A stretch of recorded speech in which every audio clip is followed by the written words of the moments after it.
Hi, welcome back. So, sa previous video, tinuruan ko kayo kung paano mag-solve ng linear Diophantine equations.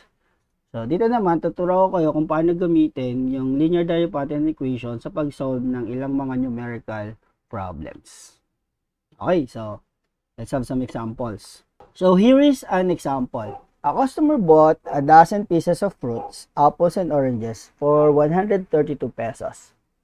If an apple costs 3 pesos more than an orange, and there are more apples than oranges purchased, how many pieces of each kind were bought?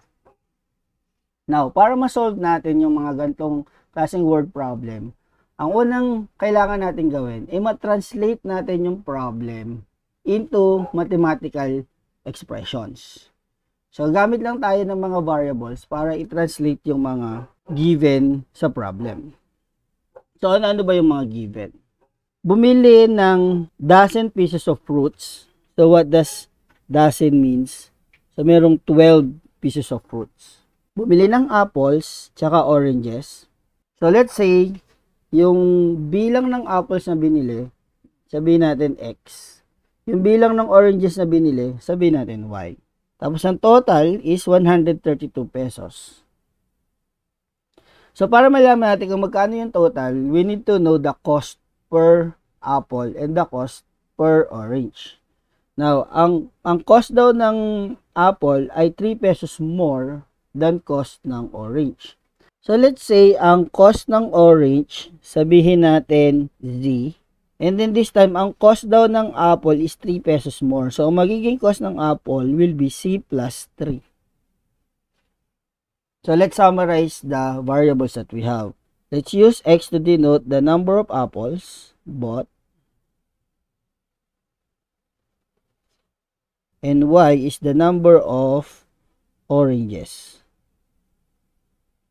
Now, the cost of an orange is denoted by C.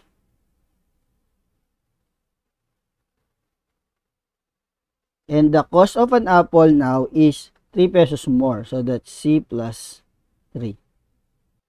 So, let's look at the relationship of these variables X, Y, and C. Since the customer bought dozens, so that means the total of apples and oranges bought is 12. So, we have 12 equals X plus Y. So, that's first equation. For the second equation, we know that the total purchase bought is worth 132 pesos. So, saan ba nanggagaling yung 132 pesos? Siyempre, that will be the cost of the apple times the number of apples bought. So, that's X times kung magkano man per apple. So, that's 6 plus 3. Plus, the orange bought are Y. So, Y oranges times the cost per orange is Z. So, we have your second equation. Now that we were able to express our problem as a mathematical equations, the next thing to do is to find the Diophantine equations that we will be solving for this particular problem. Now, let's take a look at the second equations. The second equations can further be written as xz plus 3x plus y times z. Now, we can get rid of one of the variables using equation 1. From equation 1, we see that y can be written as 12 minus x. So, we can use the value of y and substitute that in equation 2. So, we have 132 equals x times z plus 3x plus y is 12 minus x times z. So, we can rewrite this as 132 equals xz plus 3x plus 12z minus xz. We can cancel xz and negative xz, and we are now left with the equation 132 equals 3x plus 12z. We can further simplify this equation by dividing both sides by 3. So, 132 divided by 3, that gives us 44 equals x plus 4c. So, now we have a Diophantine equation to solve. So following the steps in solving linear Diophantine equations, we now identify the coefficients A, B, and C. In the derived linear Diophantine equation, A equals 1, B equals 4, and the constant C equals 44. Since the GCD of 1 and 4 is 1, and obviously 1 divides 44, then we conclude that we have a solution. And actually, we have infinitely many solutions.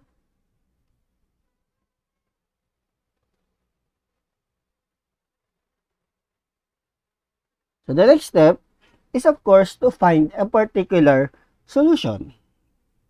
So since simple lang naman yung equation natin, madali lang humanap ng particular solution. So madali lang i-express yung GCD na 1 in terms of 1 and 4. So pwede natin gamitin negative 3 times 1, negative 3, 4 times 1, 4. So we have negative 3 plus 4 equals 1.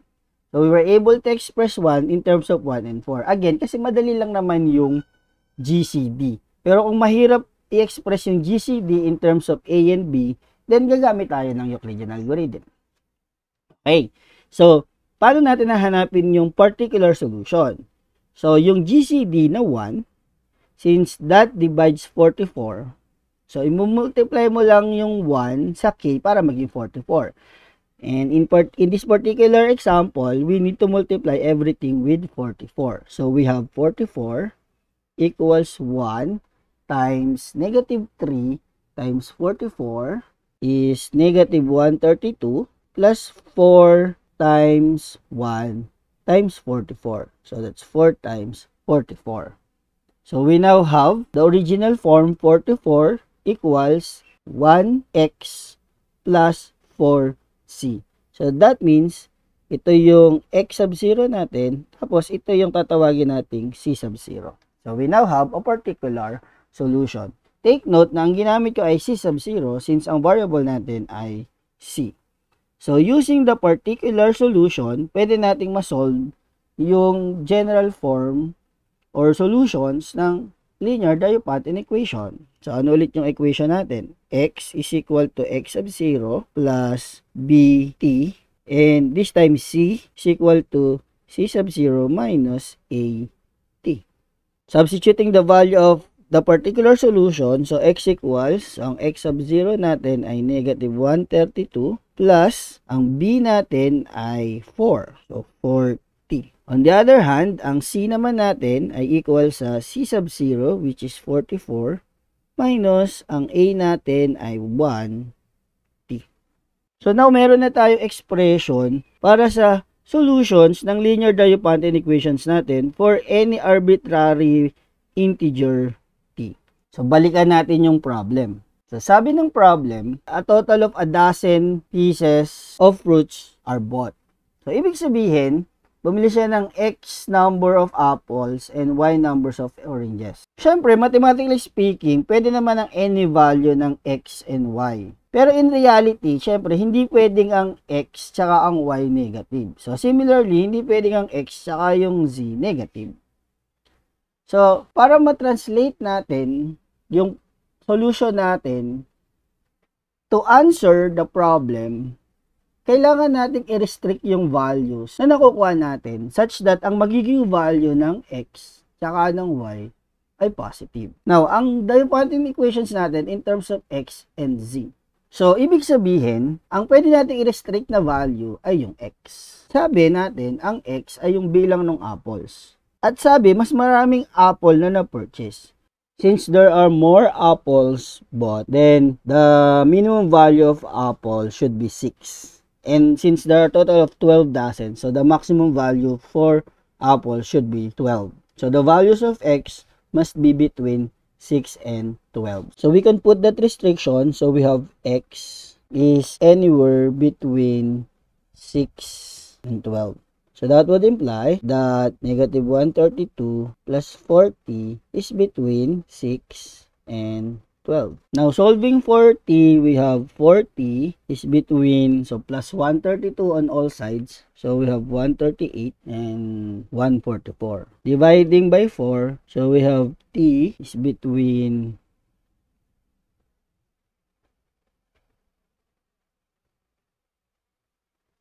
so it should be more than 6. Okay. So, dividing by 4, we have t between 138 divided by 4 is 34.5. And then 144 divided by 4 is 36. But remember that t must be integers. So, the integers between 34.5 and 36 are either t equals 35 and t equals 36. So, what does this mean? From our expression x equals negative 132 plus 40, we can deduce that if t is equal to 35, then we can find the value of x and z. So, t equals 35, substitute for t. So, that gives us x equals negative 132 plus 140, or that's x equals 8. Now, if x equals 8, automatic, y becomes 4 since the total of x and y is 12. And c equals, so we can just use this formula for c. So, it's 44 minus t, or c equals 9. On the other hand, if t is equal to 36, then we can use again the expression for x, negative 132 plus 4 times t, or that's equal to x equals 12. If x is equal to 12, that will leave y equals 0, and c equals, so 44 minus 12, so that's c equals 8. Okay, so anong ibig sabihin nito dun sa problem natin? So, dalawa yung scenario. Pwede ang nangyari kung mag-agree tayo na dapat parehong orange at apples ang bibilin. So, that would mean na mayroong 8 apples and 4 oranges na binili. Pero pwede rin naman na kung wala yung restriction na dapat parehong may apples at may orange na binili, pwede rin na 12 yung apples na binili, tapos walang orange na binili. So, both of them satisfy the requirement na isang dosena yung binili. And at the same time, ang magiging total cost in either scenario is 132. So, kung meron kang 8 apples na binili, so that's 9 plus 3, 12 per apple, plus 4 times 9 per orange. So, that's 8 times 12, 96, plus 4 times 9, which is 36. So, that's equal to 132. Let's take a look at another example. A farmer purchased 100 heads of livestock for a total cost of 200,000 pesos. Prices were as follow: 6,000 for each calves, 2,500 for each lambs, and 1,250 for each piglets. If the farmer obtained at least one of each type of animal, how many of each did the farmer bought? As always, let's translate this first into mathematical expression. Farmer purchased daw a total of 100 heads of livestock. So, pwedeng calves yun, pwedeng lambs, or pwedeng piglets. So, we need to assign variables for each. So, let's say, yung number of calves na binili niya, i-assign natin yung x. Yung number of lambs na binili niya, assign natin ang y. And yung number of piglets, assign natin ang c. So, x is equal to number of calves,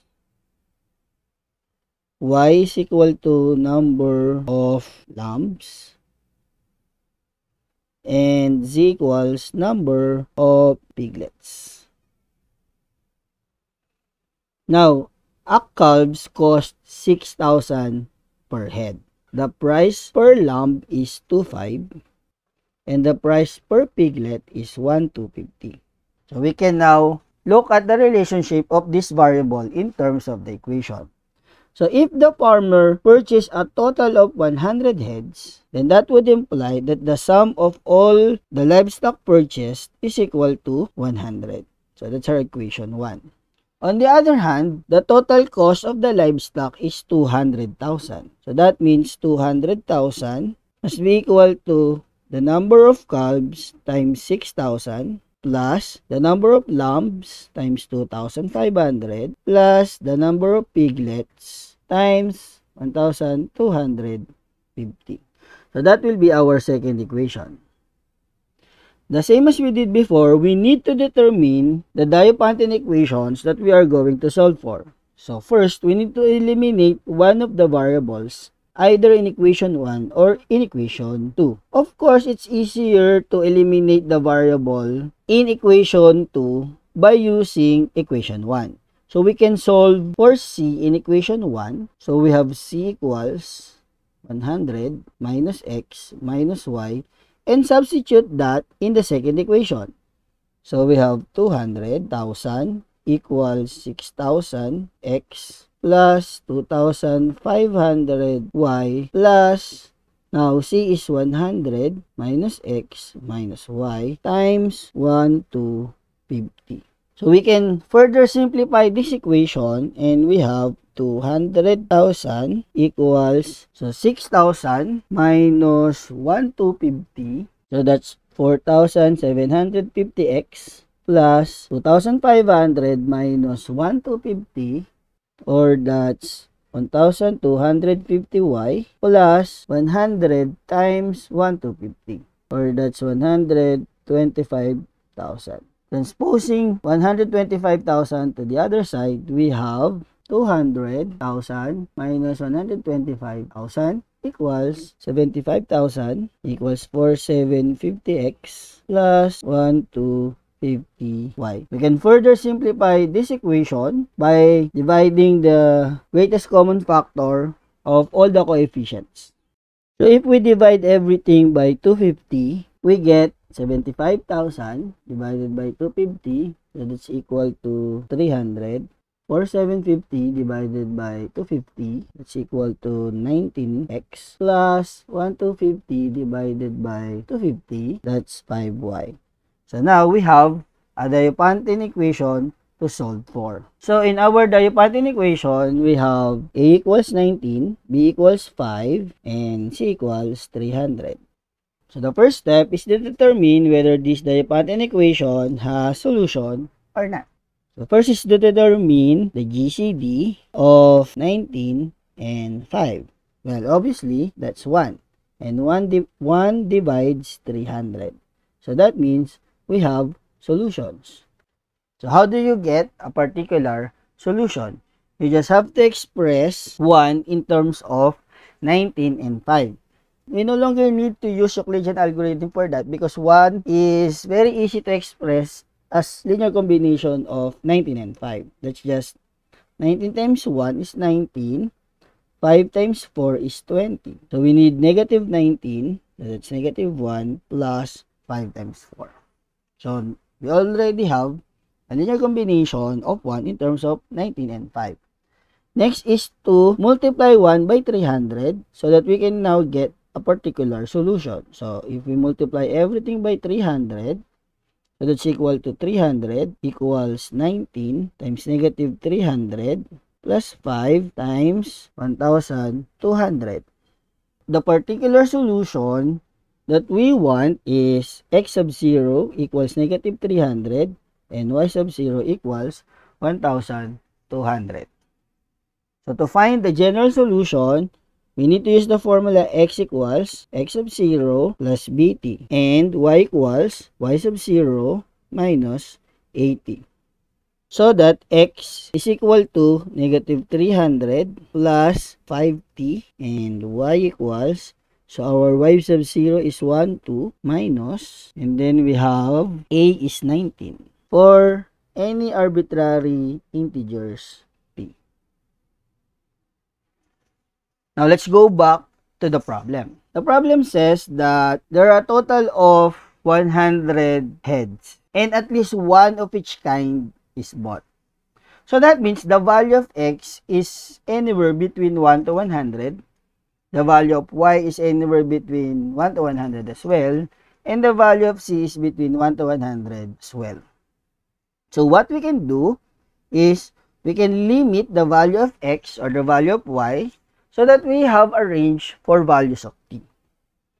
So again, x is between 1 to 100. So x cannot be equal to 100, but it can be equal to 1. Of course, if we have x equals 100, then that would mean that all of the animals are calves. And that's a contradiction to our scenario that at least one of each has been bought. Well, actually, you can still further reduce the upper bound. Kasi syempre, kailangan may isa ka rin na piglet at may isa ka rin na calf. So, maximum na pwede mong value ng x ay actually 98.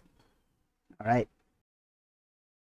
Okay, so kung titingnan natin yung restriction ng x dapat between 1 to 98, so ang ibig sabihin nun, yung value ng x which is negative 300 plus 5t dapat between 1 to 98.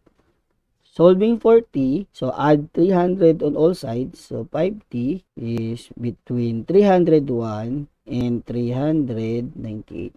So dividing by 5, we have 301 divided by 5, so that's 60.2, less than or equal to t, less than or equal to 398 divided by 5, so that's 79.6.